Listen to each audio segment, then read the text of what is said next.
Di saat kita stres, kita mengelola stres itu menjadi stres yang positif, di mana tekanan-tekanan stres itu kita rubah agar kita bisa menjadikan stresor itu sebagai stresor yang positif.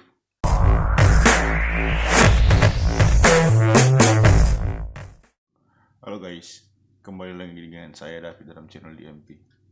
Oke guys, saat ini saya akan membahas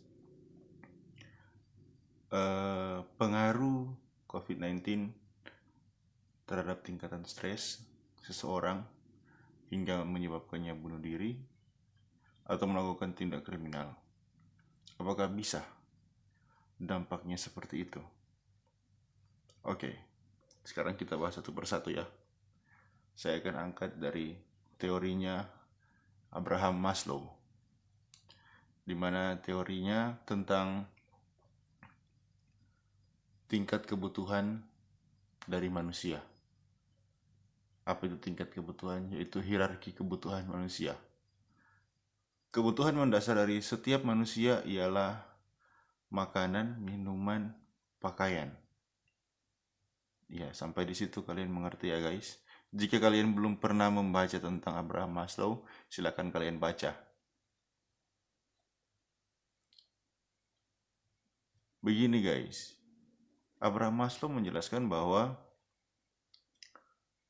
tingkat kebutuhan dasar manusia ialah makan, minum, dan pakaian.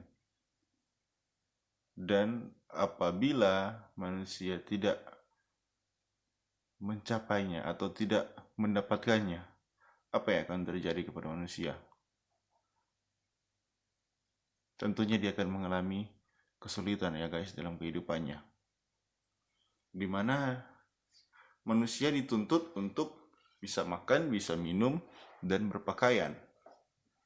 Nah, efek dari corona ini sendiri, kalau kita lihat, semakin lama efek corona ini ada, semakin banyak tingkat pengangguran guys. Yang artinya apa? Semakin banyak orang yang lama-kelamaan akan tidak mampu untuk memenuhi kebutuhan hidupnya, kebutuhan dasarnya, yaitu kebutuhan makan, minum. Artinya apa guys? Di saat mereka tidak mampu untuk memenuhi itu, yang akan terjadi adalah apa? Keresahan dalam diri, berpikir bagaimana cara untuk mendapatkannya padahal susah, dan dia memaksakan dirinya untuk terus. Dia menekan dirinya sehingga yang terjadi adalah dia mengalami kesulitan untuk mengendalikan emosinya. Bicara emosi itu, emosi adalah sesuatu hal yang luas ya guys, dimana emosi menyikapi tentang bagaimana perasaan kita, bagaimana kita merasa senang, merasa sedih, merasa marah, dan sebagainya. Bisa saja orang yang mengalami itu mengalami stres, terus bunuh diri. Loh, kok bisa? Iya guys, setiap manusia berpotensi mengalami gangguan jiwa, yang artinya manusia berpotensi mengalami stres. Stres adalah hal yang biasa dalam kehidupan sehari-hari manusia. Siapa manusia yang tidak bisa stres? Anak-anak saja bisa stres guys, dimana mereka biasanya bisa bermain bersama teman-teman, dan dalam keadaan ini mereka sudah tidak bisa lagi bermain. Bahkan tadi yang saya lihat, ponakan saya sudah galau sekali karena dia tidak bisa keluar rumah, hanya bisa keluar dari kamar dan pintu rumah. Keluar pagar dia tidak bisa karena dampak dari corona. Nah guys, kenapa seseorang bisa bunuh diri? Iya, di saat seseorang tertekan, di saat seseorang stres dan dia tidak dapat mengontrol dirinya sendiri, dan dia tidak mendapatkan dukungan yang baik dari keluarganya, yang ada dia akan berpikir untuk mengakhiri hidupnya guys. Kok bisa begitu ya? Iya, karena dia tidak mampu mengontrol segala tekanan-tekanan yang ada. Terutama dia yang sudah mempunyai keluarga atau seseorang yang sudah berkeluarga, mempunyai suami, istri, ataupun istri dan suami dan anak-anak. di mana dia harus menyanggupi kehidupan keluarganya, keluarga kecilnya, keluarga intinya dulu guys. Gimana dia harus menghidupi, tetapi dia tidak mempunyai daya. Nah, di sini faktor ini besar sekali mempengaruhi. Di saat dia tidak mendapatkan teman bicara yang baik, memberikan solusi atau memberikan jalan-jalan atau membuka pikirannya, dia akan lari ke situ guys. Ataupun dia bisa melakukan tindak kriminal. Seseorang pasti akan berpikir, di saat saya sudah tidak mampu untuk menghidupi dengan cara yang halal, dengan cara yang sepantasnya, dengan cara yang benar, saya akan mencoba melakukannya dengan cara yang tidak benar, yaitu kriminalitas. Dan orang yang tidak biasa melakukan hal itu, dan mereka mencobanya, pasti guys, di saat ada perlawanan dari lawan yang akan dia temui, akan terjadi sesuatu hal yang melebihi. Awalnya dia cuma ingin mengambil atau mengambil sesuatu macam beras atau kebutuhan dasar untuk hidup, rempah-rempah, ikan atau apa sebagainya. Nah, karena dia takut sudah ketahuan, akhirnya dia melakukan tindak kejahatan guys. Untuk itu perlunya kita untuk mengontrol diri kita, mengontrol emosi kita. Karena semakin kesini guys, semakin banyak yang dirumahkan. Apalagi ini bandara, pelabuhan, kereta api dan bus-bus akan segera tutup untuk penumpang. Tentunya banyak hal yang akan terjadi di situ. Tentunya akan mengurangi pendapatan yang ada. Baik itu pendapatan dari perusahaan yang mengelolanya, pendapatan dari pemerintah, APBD, dan pendapatan dari lainnya. Di saat suatu perusahaan sudah tidak mampu lagi untuk menggaji karyawannya, mau tidak mau dia harus mengambil keputusan merumahkan karyawannya daripada datang kerja terus tidak mampu untuk dibayar. Tidak mampu perusahaan memberikan dia uang untuk dia bisa bertahan hidup.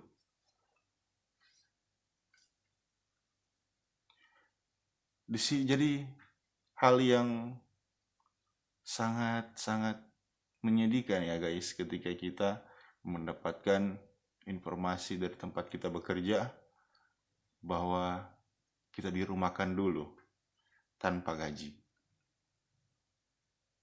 Banyak hal yang menjadi tanggung jawab kita. Kita akan terus berpikir, aduh gimana istri saya, gimana anak-anak saya, gimana angsuran-angsuran saya. Itu yang ada dalam pikiran kita. Pastinya.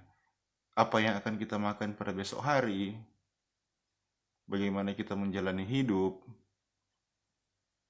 Nah, di sini peran keluarga yang sangat penting ya, guys.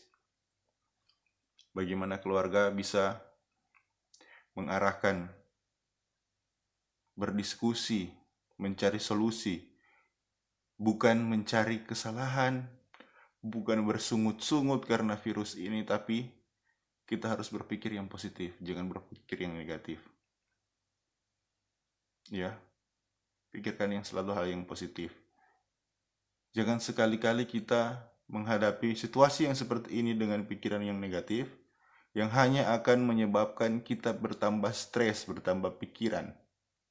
Di saat kita stres, kita mengelola stres itu menjadi stres yang positif, di mana tekanan-tekanan stres itu kita rubah agar kita bisa menjadikan stresor itu sebagai stresor yang positif. Bagaimana kita bisa survive dalam keadaan itu. Ya guys.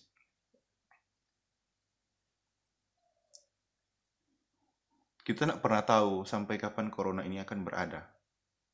Karena corona ini penyakit atau wabah yang mendunia guys. Tidak ada yang satu orang pun yang dapat memprediksi sampai kapan ini pandemi ini akan berlangsung.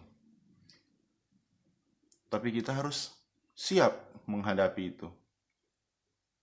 Kalau kita ingin cepat ya kita bersatu untuk menghentikan penyebarannya itu, biar tidak menyebar dan kita akan terbebas dari situ.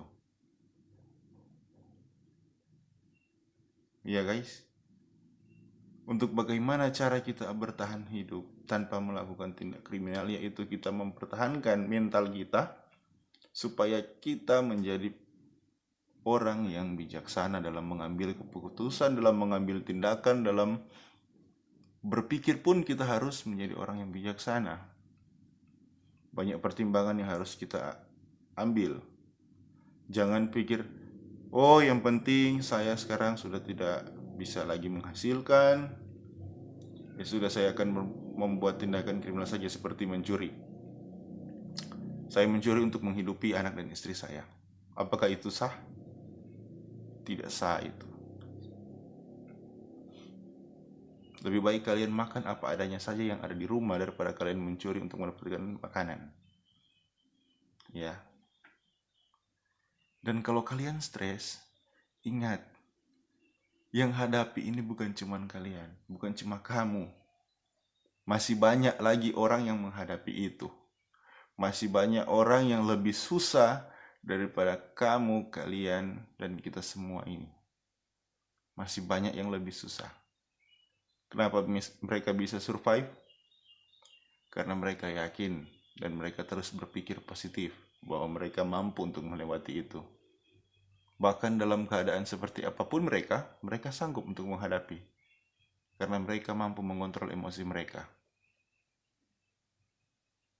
Bagaimana dengan kalian guys? Apakah kalian mampu? Jika kalian kesulitan untuk menghadapi masalah pandemi ini, saya melihat di beberapa poster bahwa ada profesi psikolog yang membuka konsultasi gratis secara online guys. Jika kalian tidak mampu menghadapinya, kalian bisa berkonsultasi dengan mereka. Dijamin kerahasiaan data tetap ada guys. Tetap mereka rahasiakan data kalian, informasi dari kalian mereka tetap akan rahasiakan dari orang lain. Jika kalian bingung ingin mencarinya di mana, misalnya kalian berada di daerah Jakarta, kalian bisa mencari Satgas COVID HIMSI Jakarta. Ada di situ. Ada HIMSI, ada IPK. Yang saya tahu ya guys, yang lain saya tidak tahu. Di setiap masing-masing wilayah di Indonesia ada mereka, tim Satgas. Kalian bisa mencari Google saja guys, akan muncul itu. Mereka akan membantu menghadapi kondisi kalian seperti apa. Di saat kalian berkonsultasi dengan mereka, yang penting kalian jujur cara apa yang kalian rasakan, apa yang kalian alami. Mereka akan bantu sebisa mereka. Namun kembali lagi dengan diri kita sendiri. Apakah kita mau untuk dibantu? Apakah kita siap menerima bantuan dari orang lain? Nah, itu tergantung diri kita masing-masing guys. Oke guys, di ujung video ini saya berpesan kepada rekan-rekan semua, Bapak Ibu, dimanapun kalian berada. Tetap sehat, tetap berpikir positif, agar kita mampu menghadapi pandemi ini. Saya selalu percaya, di balik badai hujan yang lebat, pasti ada cahaya matahari yang bersinar terang. Oke guys, saya David. Jangan lupa kalian like, share, comment, and subscribe. See you next video.